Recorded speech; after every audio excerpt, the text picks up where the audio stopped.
Halo, assalamualaikum. Saya Muhammad Sadik, peserta Diklat P2K2 Angkatan 19 BB PBKS Jakarta. Kali ini saya akan melakukan simulasi video modul pengelolaan keuangan dan perencanaan usaha sesi 7, cermat meminjam dan menabung, langkah 5 sampai dengan langkah 6. Berikut videonya. Ibu, sebelum kita melangkah ke sesi berikutnya, kita coba sekarang menggunakan tepuk-tepuk biar kita makin semangat. Sudah? Masih semangat apa belum? Semangat! Mantap. Nah, makanya biar lebih semangat kita harus menggunakan yang namanya ice breaking atau tepukan, ya. Biar ibu-ibu semakin semangat. Nama tepukannya adalah tepuk hore. Tepuk hore. Nama tepukannya adalah tepuk Hore. Mantap. Bagaimana tepuk hore? 1, 2, 3. Tepuk hore. Hore hore. Hore hore. Hore. Mantap. Nah, tepuk hore. Kita sekarang sudah semakin semangat nih. Makanya penjelasan sebelumnya kita diberikan penjelasan tentang yang namanya bagaimana cara kita meminjam dengan baik dan benar. Berikutnya kita harus menjelaskan yang namanya sebelum kita meminjam, sebelum kita mempunyai pemikiran untuk meminjam, maka kita harus setidaknya punya pemikiran untuk melakukan menabung, aktivitas menabung. Saya yakin ibu-ibu di rumah itu pasti punya yang namanya pola pikir untuk menabung agar terhindar dari yang namanya meminjam atau berutang. Nah, di sini saya sudah siapkan flip chart. Ibu-ibu bisa melihat di sini bahwasannya ada beberapa macam ataupun tempat yang bisa kita gunakan untuk menabung. Namun sebelumnya saya mau tanya dulu nih ke ibu-ibu. Ibu-ibu di rumah saat ini sudah punya pemikiran atau sudah pernah menabung enggak sebelumnya? Sudah. Biasanya menabungnya di mana? Celengan. Di celengan, terus di mana lagi? Sekolah. Di sekolah. Di tempat anak-anak kita bersekolah. Arisan pernah? Anak. Arisan itu bisa dikatakan menabung apa tidak? Ya.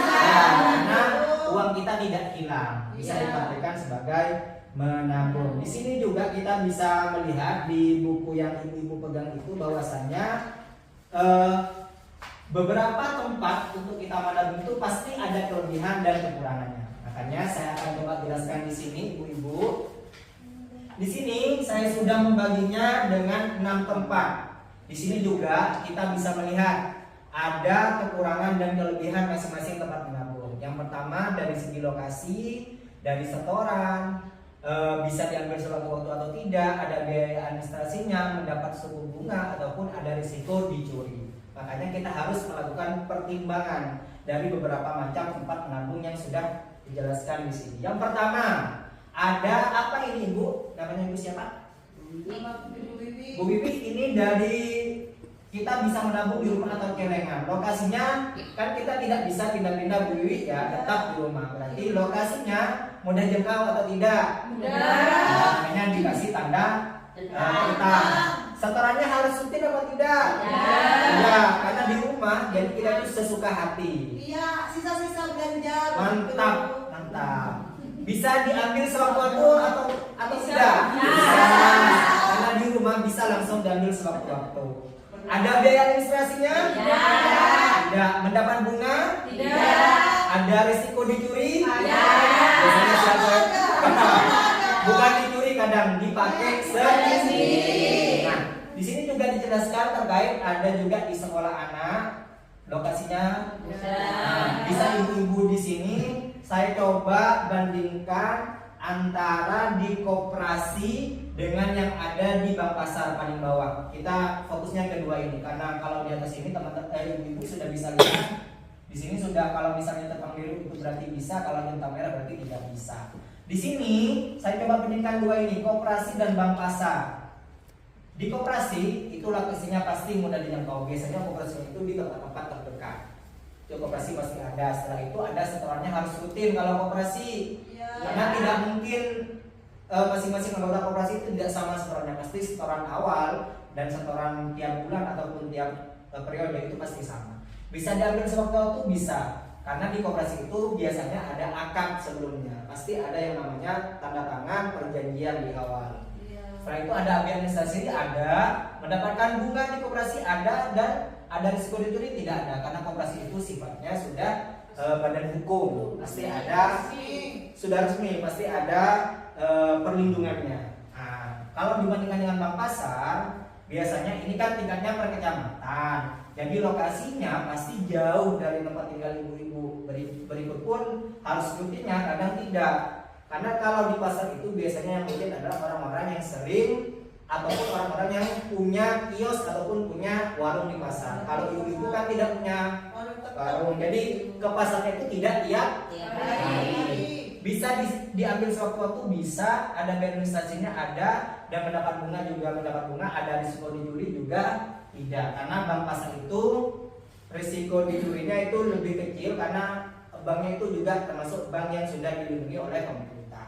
Makanya dari 6 tempat ini biasanya yang paling sering ibu-ibu ataupun yang bisa dijadikan salah satu tempat yang paling aman dari 6 tempat ini yang mana ibu?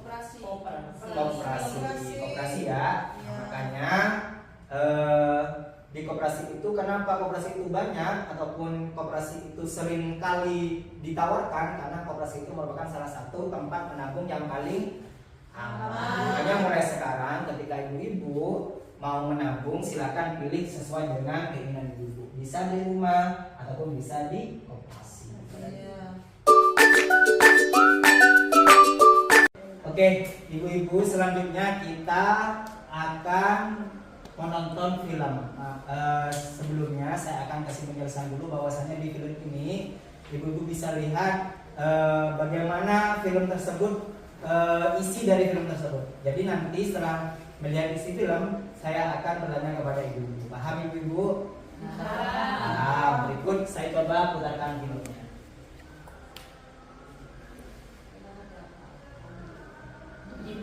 Ibu, keadaan darurat bisa datang setiap saat dan biasanya yang sesuai dengan kondisi dan juga sesuai dengan pendapatan yang dimiliki oleh ibu-ibu sekalian.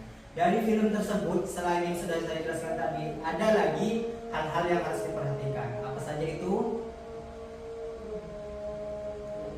Menabung daripada meminjam. Oke, menabung daripada meminjam. Ada lagi? Meminjam sesuai kebutuhan. Meminjam sesuai kebutuhan. Bagus. Jadi di sisi lain, selain yang tadi kita diperbolehkan untuk meminjam, maka setidaknya kita juga harus punya tabungan. Makanya kita harus tahu jenis tabungan apa yang sudah saya jelaskan sebelumnya. Namun di film tadi, ketika kita akan mempunyai niat untuk melakukan meminjam uang atau meminjam, maka kita harus cari tempat yang sesuai dengan total pendapatan dan juga sesuai dengan keinginan kita. Dari penjelasan yang saya sudah berikan kepada ibu-ibu, ada pertanyaan? Tidak ada. Oke, baik.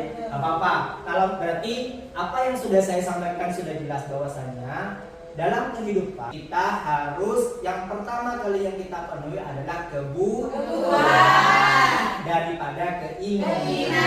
Karena kalau kebutuhan itu hal yang harus kita penuhi karena bisa mempengaruhi kehidupan kita. Sedangkan kalau untuk keinginan, hal-hal yang tidak mempengaruhi kehidupan kita. Alias keinginan itu bisa ditunda kalau kebutuhan tidak bisa ditunda. Nah, untuk pertemuan berikutnya kita akan membahas tentang bagaimana cara kita memulai usaha.